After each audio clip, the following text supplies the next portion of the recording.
ሰላም ጤና ይስጥልኝ የተወደዳችሁና የተከበራችሁ የፍርቱ ሚዲያ ፎር ቤተሰቦች እንዴት ናችሁ? ባላችሁበት የእግዚአብሔር ሰላምና ጸጋ ይብዛላችሁ ያልኩኝ ዛሬ ደግሞ የሆነ ለየት ያለ እኔንም በጣም ያስገረመኝ ለካ እውነት አላቸው ሴቶቻችን ያልኩበትንና በጣም ባለ ታሪኳን ያደነኩበትን ታሪክ ላጋራችሁ መጥቻለሁ።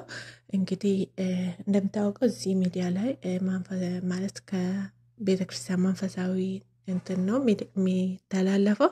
ዛሬ ግን ይሄ ነገር በጣም ስለገረመኝ ይሄን ታሪክ ከሰማሁኝ እውነት ሳምንት አልሆነኝም። በጣም ገረመኝና ብዙ ጊዜ ሳናይ እንፈርዳለን፣ ሳንሰማ እንፈርዳለን። በተለይ ብዙ ልጆች ማለት ነው ከሀገር ለስራ ከተሰደዱ በኋላ የሆነ የሚደርስባቸው ነገር አለ። እሱን ነገር ደግሞ ሳንረዳ ብዙ ፍርድ እንሰጣለን ማለት ነው። እና እቺ ልጅ እንግዲህ ባለ ታሪኳ የኢትዮጵያዊ ዜጋ አይደለችም ወይ ደግሞ የኛ ሀገር ዜጋ አይደለችም፣ ፊሊፒን ናት። እና በጣም ታሪኳ በጣም ነው የገረመኝ ስሰማ፣ በጣም ማለት አደነኳትም አዘንኩላትም ማለት ነው። በሰው ሀገር ከመጣች 14 ዓመቷን ጨርሳ 15ኛዋን ይዛለች አሉ። ብዙ ጊዜ እነሱ እንደሚታወቀው እንግዲህ የሆነ ያለ አይደለ ከኛ ባህሪ ለየት ያለ ባህሪ ያላቸው ማለት እንዴት ነው የሆነ አንድ ነገር ከፌል ካደረገ ቶሎ ላይቭ የመቀጠል እንትን አላቸው። እንደኛ ሀገር ሰዎች አይደሉም። ግን እቺኛዋ በጣም ከነሱ ለየት ያለች ታሪኳ በጣም የሚገርም ነው። እና ከሀገሯ ከወጣች 14 ዓመቷ ነው እና በፊት 2 ዓመት ሰርታ አገሯ ሄዳ እንደተመለሰች ነው። እና ከዛም በኋላ እና የገጠማትና ምን አይነት ውሳኔ በራሷ ላይ እንደወሰነች ምን አይነት እርምጃ በራሷ ላይ ወስዳ እስከዚህ ዓመት እንደተቀመጠች እንግዲህ 12 ዓመት ሙሉ ቤተሰብ ያለ ማየት በጣም የሚገርም ታሪክ ነው። ስልክ የለም ምን የለም። ምክንያቱም እሷ ናት ወይስ ቤተሰቦቿ? ታሪኩን እንግዲህ አንድ ላይ እንሰማለን። አዳዲስ ሰዎች ሆናችሁ ቤተሰቡኑ ቤተሰብ የሆናችሁ ደግሞ ላይክ ሼር አድርጋችሁ ሀሳብ አስተያየታችሁን እንድታስቀምጡልኝ እጠይቃለሁ። እቺ ልጅ እንግዲህ ወይ ደግሞ እቺ እህት እንግዲህ 14 ዓመት ሆኗታል። 2 ዓመት ከሰራች በኋላ ሀገሯ ሄዳ እንደመጣች ነው። እና ባል አላት። እንግዲህ በጣም አስቸጋሪ የሆነባት ባሏ እንደሆነ ነው ታሪኩን ሲሰማ ማለት ነው። እና እነሱ እንደኛ ሀገር ምናምን ፍቺ ምናምን እንኳን እንትን አይሉም። እንደኛ ሀገር አይደለም ህጋቸው በትዳር ላይ። ግን እሷ እንዴት እንደዚህ ሆነች? በቃ አይደለ የድሮ እናቶች የኛ ሀገር እናቶች እንደዛ አይነት ነገር ናት። እንደዛ ነው የተሰማኝ እኔ በበኩሌ ማለት ነው። እና ሁልጊዜ በጣም እንደሚያስለቅሳት በጣም እንደሚበድላት እና ሁልጊዜ እንደሚጨቃጨቁ ነው ታሪኳ የሚናገረው ወይ ደግሞ የሰማሁት ማለት ነው። እና እንግዲህ 2 ዓመት ቆይታ ሄዳ ስትመጣ በጣም ነው አሉ የሚጨቃጨቁት። ሁልጊዜ ታለቅሳለች። ሁልጊዜ በቃ አለ አይደለ በጣም እንትን ነገር እና ከዛም በኋላ ምንድነው የሆነው? በጣም የሚገርመውና የሚደንቀው ነገር ከዛም በኋላ በቃ ከማንም ጋር ያለ መገናኘት አንድ ልጅ አላት አሉ። በቃ ከማንም ጋራ መገናኘት አትፈልግም። ስልክ የተባለ ነገር አትጠቀምም። እና በቃ በጣም ራሷን እንትን አርጋ ስራዋን ብቻ ነው የምትሰራው። ቤት ውስጥም ደግሞ ከማንም ጋር አታወራም አሉ። በቃ ሳይለንት ሆና ስራዋን በቃ ትሰራለች። ብርም አትልክም አሉ። በቃ ከጥቂት ጊዜ በኋላ ቤተሰቦቿ በጣም ሲፈልጓት እንደነበረ ነው ታሪኳ ላይ እንግዲህ አብራት ያለችው ልጅ ስታወራ እንደሰማሁት ማለት ነው። እና የዕለት ለዋን ደግሞ ሁልጊዜ ትጽፋለች አሉ። በቃ ለተወሰኑ አመታትም ብቻዋን ስትሰራ እንደነበረ መሄድም አትፈልግም። ስራዋን ያው ትሰራለች ግን ከማንም ጋር እንደማትነጋገር ነው።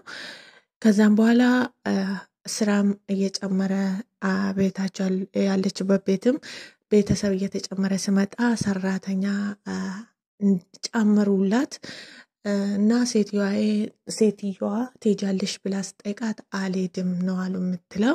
ብር ማትልክም የሆነ በቃ ብሯን ታስቀምጣለች የሆነ ተወሰነ ለራሷ ሱፐርማርኬት ሄዳ የምትጠቀመውን ሁሉ ትጽፋለች አሉ ይሄን ሁሉ ግን የምታደርገው የምትጽፈው እንደዚህ የምታደርገው እለት እለት ለዋንም የምትጽፈው ምን አይነት ጭንቀት ውስጥ እንደምታሳልፍ ትንሽ ፈገግ ስትልም ለምን ፈገግ እንዳለች ሁሉንም ነገር ትጽፋለች አሉ እንግዲህ የዚህ ሁሉ ምክንያት ባሏ ነው አሉ በጣም ስለንትን ስለሚለው ከዛም በኋላ በቃ ወይ ሞታለች ብሎ ቤተሰብ በቃ ፈልጓቶ ተስፋ ቆርጧል አሉ እና እንዳጋጣሚ ሆኖ የሚገርማችሁ ነገር እነዚህ ቤታቸው የምትሰራ ሰዎች ሰራተኛ የሷ ሀገር ሰው ማለት የነሱ ዜጋ ይጨምሩላታል እና ከሷ ጋርም እንደማትግባባ ነው በቃ በጣም ዝም ነው አሉ የምትለው በቃ ጎንበስ እንዳለች ነው ራሳውን እንኳን ማለት ቀና እነሱ በባሪያቸው እንግዲህ አለ አይደለ በቃ እንትን ናቸው ግን እቺ በቃ ውስጧ በጣም የተሰበራል እንትን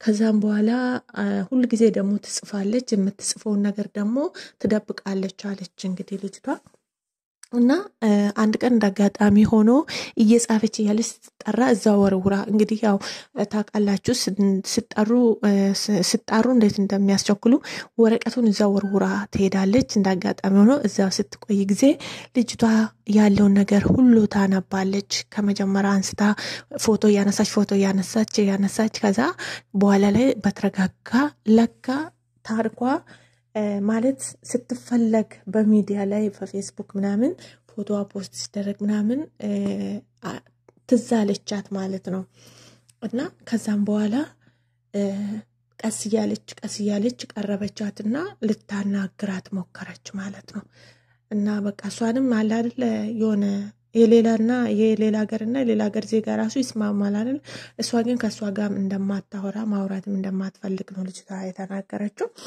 ከዛም በኋላ ቀስ እያለች እያግባባቻት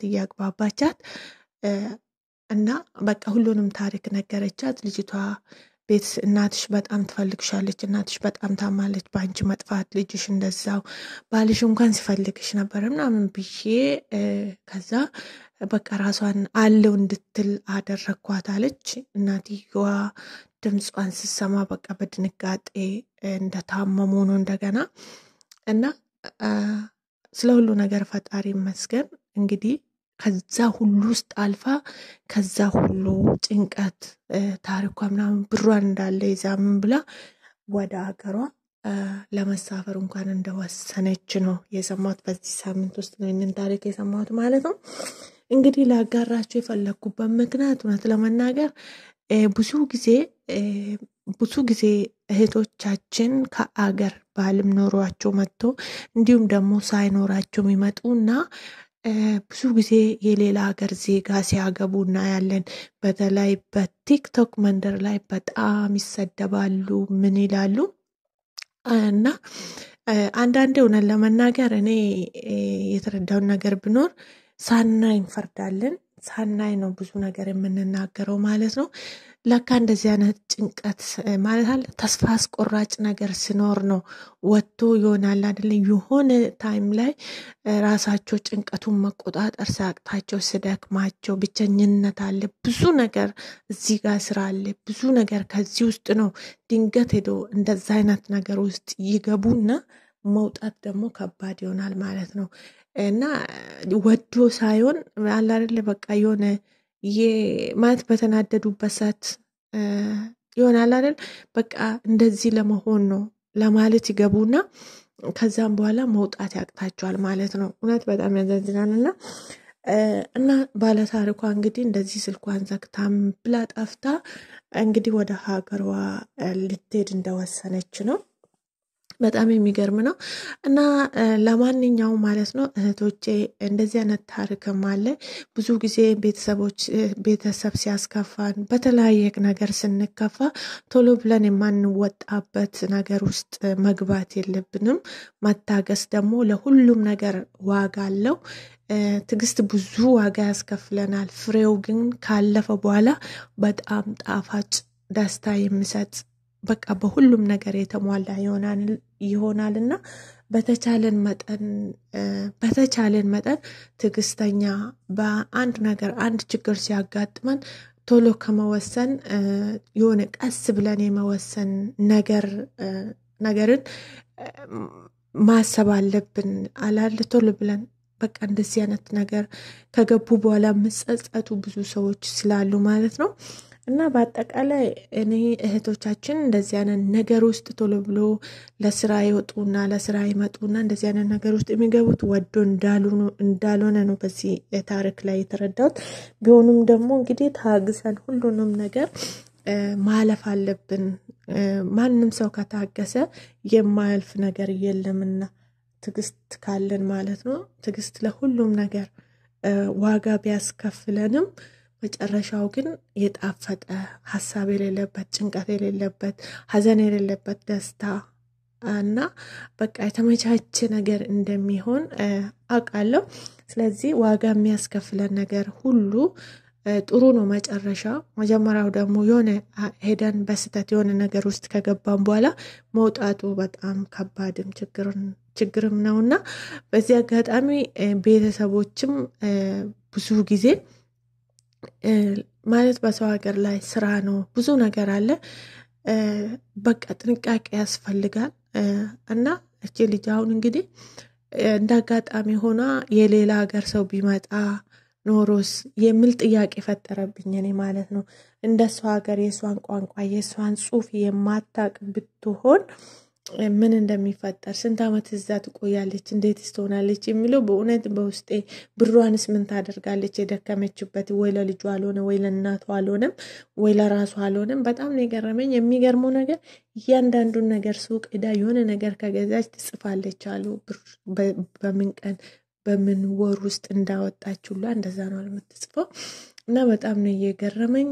በጣም የሚገርምና የሚደንቅ ነገር ነው።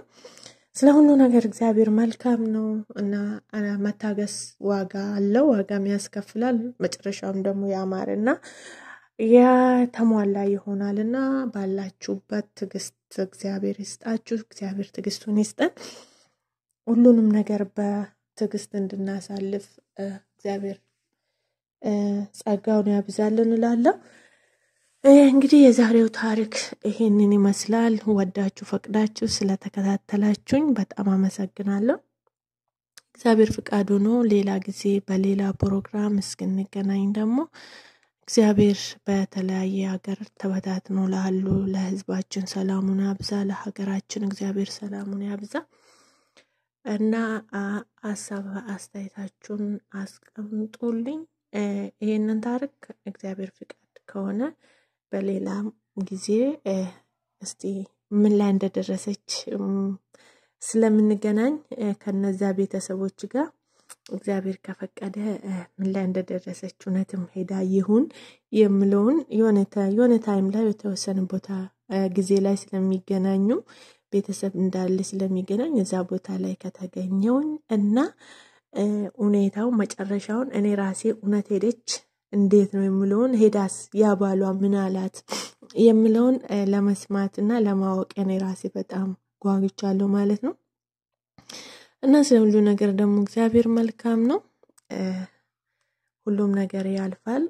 ከማለፉ በፊት ግን ብዙ መስዋዕት እንድንከፍል ያረገናል። ካለፈ በኋላ ግን ያ የደከምንበት ብዙ መስዋዕት የከፈልንበት ሁሉ የተሳካና ያማረ ሆኖ ስናይ ደግሞ ደስታው ለኛ አብሮን መስዋዕትን የከፈሉ ሰዎች ከኛ ጋር ስናስብ ያሰቡ ስንጨነቅ የተጨነቁ ሰዎችም ይሆናል ማለት ነው። እና መጨረሻውን ከሰማውኝ በድጋሜ ላቀርብ ወዳለሁ ማለት ነው። ይሄንን ይመስላል። እግዚአብሔር ከናንተ ጋር ይሁን። ተባረኩልኝ። ባላችሁበት የእግዚአብሔር ሰላምና ጸጋ ይብዛላችሁ። በርቱ። በምትሰሩበት ሁሉ ስራችሁ የተሳካ የምትደክሙበት ፍሬው ያማረ ይሁንላችሁ። ሀገር ውስጥ ሆናችሁ ለምትከታተሉኝ ሀገራችን እግዚአብሔር ሰላም ያደርገው። ከሀገር ውጭ ሆናችሁ ደግሞ ለምትከታተሉ እግዚአብሔር በሰላም ወደ ሀገራችሁ ወደ ቤተሰባችሁ ይመልሳችሁ። ላለው ወዳችኋለሁ። እግዚአብሔር ከናንተ ጋር ይሁን። ተባረኩልኝ። መልካም ቆይታ። ሌላ ጊዜ ተመልሰን እንገናኛለን። እግዚአብሔር ከእናንተ ጋር ይሁን። ተባረኩ።